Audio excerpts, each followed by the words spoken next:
This is gonna be 9 things that I wish I knew, plus I kind of figured out on the 4x4x48 challenge. This video is your ticket to ensure that you complete the challenge successfully. Stick around to the last one because that will help you maximize your sleep. Let's get into it. So number 1, the sleep deprivation actually didn't affect me as bad as I thought it was. I pretty much planned to accomplish nothing on the weekend that I ran the 4x4x48. I really didn't have any to-do list or anything like that. I kind of thought it was a throwaway weekend. However, there's actually a pretty pronounced roller coaster of alertness and kind of lethargy. I don't know if that's a word. Being lethargic when you do your runs. When you return from your runs in the afternoon, you have this about an hour window where you can actually be productive and do regular normal things. And you're pretty jacked up. You're pretty excited that the run's over. Feel good because you just exercised, and it's just a good place to be.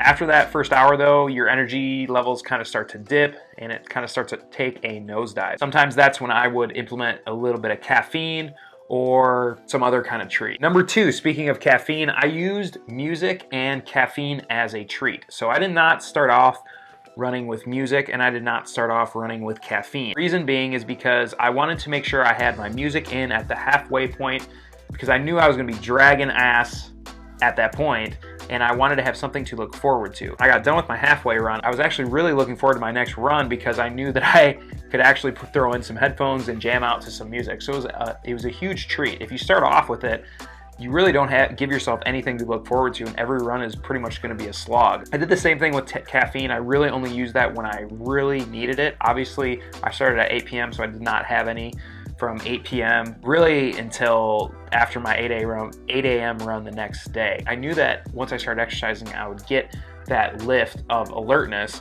And so when I got down on that roller coaster is when I started implementing a little bit more caffeine. Number 3, you definitely want to preload your carbs and your electrolytes at least the day or two prior to the run. I did that with my carbs. I wasn't that good with my electrolytes, which is kind of bad because I kind of work for an electrolyte company. So what ended up happening was the first run, I actually got back, I tried to fall asleep and I kept getting a cramp in my left leg. So I jumped up, I popped 2 salt pills, took care of it, and then the rest of the time I just used my LMNT electrolyte mix and I never had any cramp. Number 4 is to try to have somebody that could run a couple of the segments with you. I randomly reached out to one of my jiu-jitsu coaches on Facebook. He ran actually 16 miles with me, and I will say that every time I knew that he was gonna be running with me was a big morale boost. And one of the times he actually ran with me was one of my 12 a.m. runs, and I was actually really looking forward to it. And it made it a lot more fun because you had the shared suffering with somebody. I also knew other people that were not in my location, but that were other places, but we're still doing the 4x4x48. So we would be texting and kind of sharing beta and other strategies that we had found that worked. And again, it was just kind of cool to know that there was that shared suffering. Speaking of night runs, number 5 is that you are going to get a burst of energy in your daytime runs when you're coming out of the nighttime.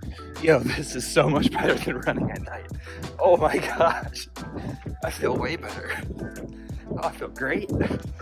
This is a huge morale boost, and I would recommend not having coffee for that 8 a.m. run and saving it for afterwards when you start to bite the bullet and start going downhill after that natural energy boost. Again, saving the caffeine, you can look forward to it as a treat. Number 6, make sure you are laying out food that you know is gonna agree with your stomach. Prior to my 4x4x48, my girlfriend made a couple treats, banana bread, some pumpkin balls.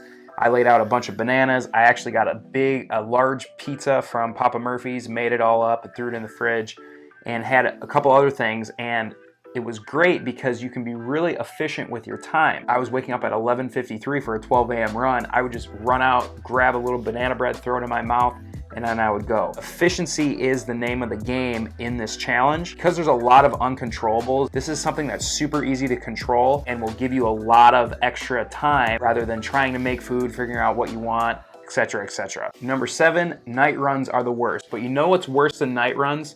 Not being subscribed to this channel. Night runs are gonna be your slowest runs, I guarantee you. It's cold, you don't really get a warm up in, and it's dark. Round 9, and brutal. That's what I gotta say right now. The one thing about night runs is you have to figure out, what do you want to strategize? Do you want to prioritize food or sleep? I was prioritizing sleep. It means I would wake up at 11:53 or 3:53. I would have no time to warm up, pop up, throw on my stuff, and I would be out the door. Once you get out the door, you get that natural alertness that I've been talking about, so really being tired kind of really isn't an issue. When you're returning from your night runs, don't automatically jump in bed. I made this mistake the first 2 runs. Apparently it took me 2 runs to figure this out. A couple things happen. One, because you're so alert, it's gonna take at least 45 minutes to an hour to wind down and fall asleep. So my first 2 runs, I jumped into bed. I just laid there, wide-eyed, couldn't sleep. I was also extremely cold. I am a very warm sleeper. I crack the windows open. I sleep in my underwear.